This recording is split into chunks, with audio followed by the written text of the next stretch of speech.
நார்மலாவே இன்ஜூரி ஆகுறது தானே அதெல்லாம். What was the first injury in செட்ல நடந்தது? அதான் நம்ம சில டைம் இந்த ஹெல்மெட் போடாமலாம் ப்ராக்டிஸ் பண்ணுவோம்.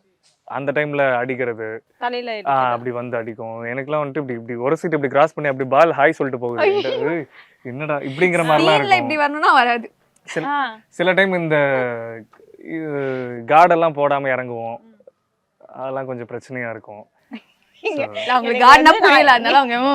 அதெல்லாம் கொஞ்சம் எனக்கு புரிந்தாலும் நாகரிகம் கருதி வந்து நான் கொஞ்சம் 3 செகண்ட் 4 செகண்ட் அந்த உட்கார்ந்து மண்டே கலங்கிரும் அந்த மாதிரிலாம். ஐயோ கிரிக்கெட் வந்து ரொம்ப எந்த அளவுக்கு சூப்பரோ எல்லாருக்குமே எல்லாரும் பசங்க எல்லாருக்குமே. ஆமா ஒரு கண்டிப்பா இது எந்த அளவுக்கு என்ஜாய் பண்ணி பாக்குறோம். வலிய சொல்றப்ப உங்க பார்ட்னர் சரியே இல்ல சிரிச்சுக்கிட்டே இருக்காங்க. என்ஜாய் பண்றாங்க. அவங்க இந்த சீரிஸ்ல அப்படிதான் அழுகு விட்டு பாப்பாங்க, சிரிக்க விட்டு பாப்பாங்க. அனன்யாஸ் நானா நானி ஹோம்ஸ் கோயம்புத்தூர். இது எங்களோட பாரடைஸ்.